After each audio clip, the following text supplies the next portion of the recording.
சபையாரை ஆவிக்குரிய வழிகளில் நடத்தி செல்ல மிகுந்த பிரயாசையுடன் நமக்காக வாஞ்சியுடன் செயல்படுகின்ற போதகரையா மற்றும் கமிட்டி மெம்பர்ஸ் சபையார் அனைவருக்கும் தெபோரால் மாதர் சங்கத்தின் சார்பில் கிறிஸ்துமஸ் மற்றும் புத்தாண்டு நல்வாழ்த்துக்களை தெரிவித்துக் கொள்கின்றோம். இங்கு அமர்ந்திருக்கும் சபையார் அனைவருக்கும் ஒரு அன்பான வேண்டுகோள். தயவு செய்து உங்கள் பார்வையையும் சிந்தையையும் ஒருங்கிணைத்து தேவனுடைய சமூகத்தை நோக்கி பார்க்கும்படி கேட்டுக்கொள்கிறோம்.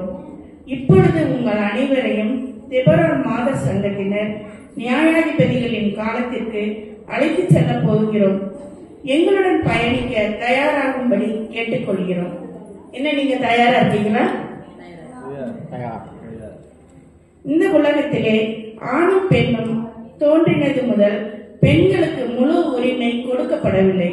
பெண்களால் எந்த ஒரு காரியமும் செய்ய முடியாது என்பது ஆண்களின் கருத்து. எல்லா விஷயங்களிலும் பெண்களை ஒதுக்கி வைப்பது ஏன் சபையில் பெண்களுக்கு பேசக்கூட உரிமை இல்லை? பெண்களுக்கான இருப்பிடம் அடுப்படி மட்டுமே. இன்னும் சொல்ல போனால் ஆணுக்கு பெண் அடிமை. இதுதான் உலக நியதி. ஆனால் நம் ஆண்டவருக்கு முன்னால் ஆணும் பெண்ணும் சமம். ஆண்டவருடைய பெரிதான கிருபையினால் சில சமயங்களில் பெண்களை ஆண்களுக்கு மேலாக உயர்த்தியும் உள்ளார். பெண்களின் முக்கியத்துவத்தை ஆண்களுக்கு புரியவும் வைத்துள்ளார்.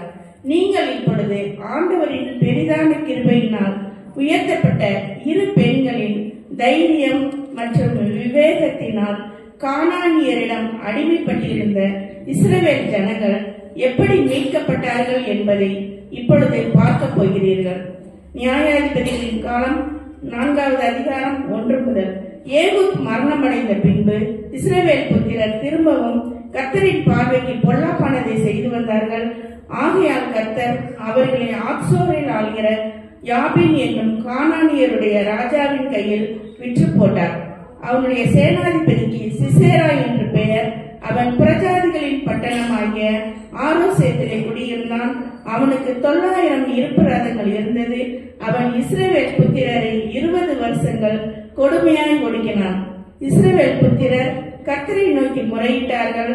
அக்காலத்திலே லபிதத்தின் மனைவியாகிய தெபோராள் என்னும் தீர்க்கதரிசியானவள் இஸ்ரவேலை நியாயம் விசாரித்தார்.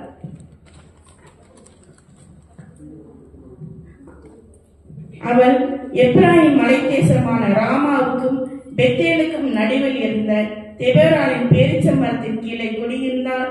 அங்கே இஸ்ரவேல் புத்திரர் அவளிடத்துக்கு நியாய விசாரணைக்கு போனார்கள். அவள் நப்தலில் உள்ள கேதேசில் இருக்கிற அபினகாமின் குமாரன் பாராக்கை வரவழைத்து காட்சி ஒன்று. பாராக்கே, நீ நப்தலி புத்திரரிலும் செபிலோன் புத்திரரிலும் 10,000 பேரை கூட்டிக் கொண்டு தாபோர் மலைக்கு போக கடவாய் என்றும், அங்கே நான் யாபீனின் சேனாதிபதியாகிய சிசராவையும் அவன் ரதங்களையும் அவன் சேனைகளையும் கீசோன் பள்ளத்தாக்கிற்கு உன்னிடத்தில் வர இழுத்து அவனை உன் கையில் ஒப்புக் கொடுப்பேன் என்று இஸ்ரவேலின் தேவனாகிய கர்த்தர் உனக்கு கட்டளையிடவில்லையா? நீ என்னோட கூட வந்தால் போவேன், வராவிட்டால் நான் போக மாட்டேன். நான் உன்னோடு கூட நிச்சயமாய் வருகிறேன். ஆனாலும் நீ போகிற பிரயாணத்தின் மேன்மை உனக்கு கிடையாது. கர்த்தர் சிசராவை ஒரு ஸ்ரீயின் கையில் ஒப்புக் கொடுப்பார். வா, காதேசுக்கு போவோம். அப்பொழுது பாராக் செபுலோன் மனுஷரையும் நப்தலி மனுஷரையும் கேதேசுக்கு வரவழைத்து தன்னை பின் செல்லும் 16,000 பேரோட கூட போனான். தெபோராளும் அவனோட கூட போனான். காட்சி 2. அபினகாமின் குமாரன் பாராக் தாபோர் மலையில் ஏறி போனான் என்ற தகவல் சிசேராவுக்கு அறிவிக்கப்பட்ட பொழுது, என்னிடம் உள்ள 900 இருப்பு ரதங்களையும் என்னோடு இருக்கும் சேனைகள் அனைத்தையும் புறஜாதிகள் தேசமாக ஆரோசேத்திலிருந்து கீசோன் பள்ளத்தாக்கிற்கு வரவழைத்து என்னை பின்தொடர்ந்து வரும் பாராக்கை நான் முறியடிக்காமல் விடப்போவதில்லை. 20 வருடங்களாக இஸ்ரவேலை நான் ஒடுக்கிக் கொண்டிருக்கிறேன், இனியும் ஒடுக்கப் போகிறேன். காட்சி 3 பங்கு பெறுபவர்கள் தெபோராள், பாராக், கர்த்தர், சிசேரா மற்றும் சேனைகள்.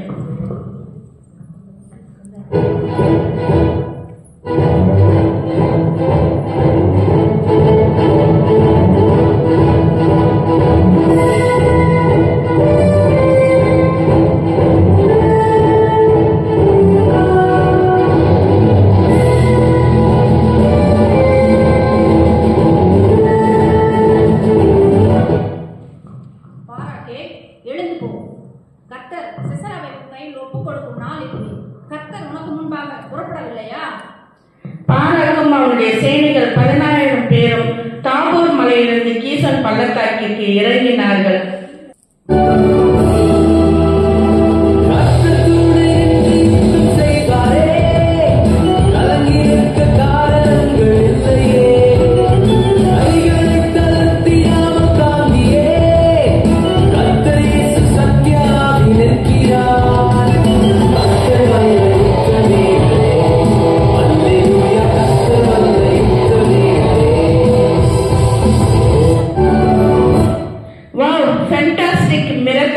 கர்த்தர் சிசேராவையும் அந்த எல்லா ரதங்களையும் சேனைகள் அனைத்தையும் பாராக்குக்கு முன்பாக பட்டை கருக்கினால் கலங்கடிப்பதை பாருங்கள். சிசேரா ரதத்தை விட்டு இறங்கி கால்நடையாய் தப்பி ஓடுவதை பாருங்கள்.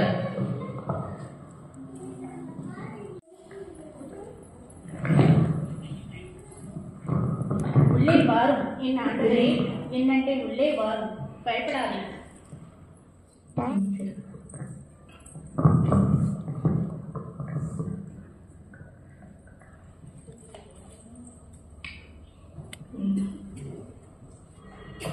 மிகவும் தாகமாய் இருக்கிறேன், குடிப்பதற்கு கொஞ்சம் தண்ணீர் கொண்டு வா.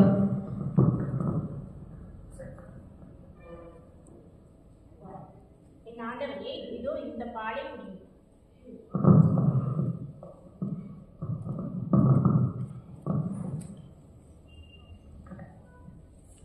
யாரேனும் தொடர்ந்து வந்து யாரேனும் உள்ளே இருக்கிறார்களா என்று கேட்டால் உள்ளே இல்லை என்று சொல்லுவோம்.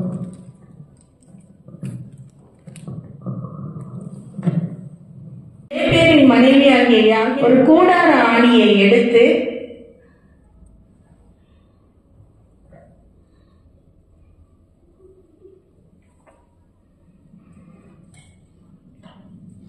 தன் கையிலே சுத்தியை பிடித்துக் கொண்டு மெல்ல அவனிடையிலே வந்து அவன் நெற்றியிலே அந்த ஆணியை அடித்து போட்டாள். அது உருவி தரையிலே புதைந்தது. அப்பொழுது ஆயாசமாய் தூங்கின அவன் செத்து போனான்.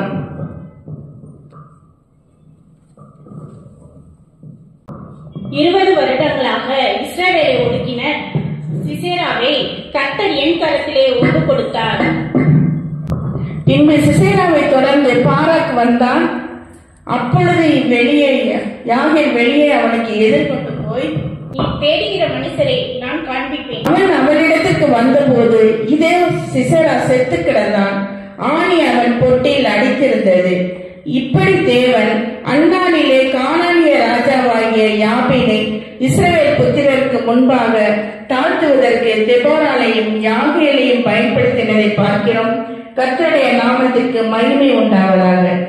இப்பொழுது தெபோராள் மாதர் சங்கத்தினர் தங்கள் முன் வந்து உங்களுக்கு புத்தாண்டு வாழ்த்துக்களை தெரிவிப்பார்கள். தெபோராளாக மிஸ்ஸஸ் தயவலா. தெபோராளாகிய நான் எழும்பும் வரை, இஸ்ரவேலின் தாயாக நான் எழும்பும் வரை இஸ்ரவேலின் கிராமங்கள் பாழாய் கிடந்தன.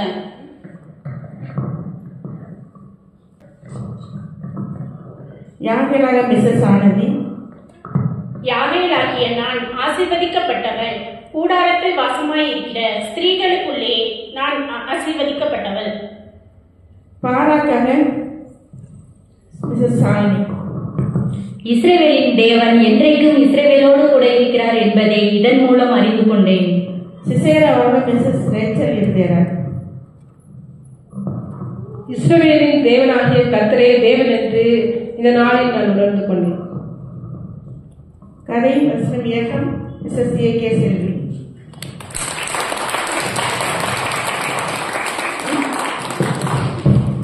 யுத்தம் முடிந்த பொழுது தெபோராளும் பாராக்கும் இணைந்து கர்த்தரை துதித்து பாடினர். நியாயாதிபதிகளின் 5ஆம் அதிகாரம் முழுவதும் கர்த்தரை துதித்து பாடிய பாடல்கள். இப்பொழுது தெபோரா மாத சங்கத்தினர் கர்த்தரை துதித்து பாடுவார்.